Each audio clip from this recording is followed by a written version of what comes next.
ভাই ওইটা কি মাছ? কাতল মাছ। নদীর নাকি? অরিজিনাল নদীর? কবে মারছেন আজকে? তাই? ও এখন তো তাজা দেখতেছি। কোথা থেকে মারছেন? এই নদী থেকেই?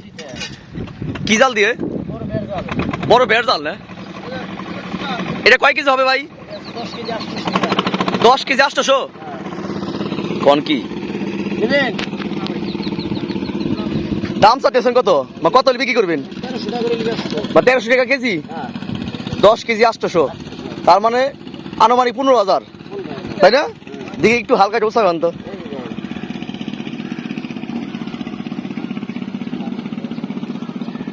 আর একটু উৎসাহ যাবো না? 10 কেজি 800 টাকা, 800 গ্রামের মাছ।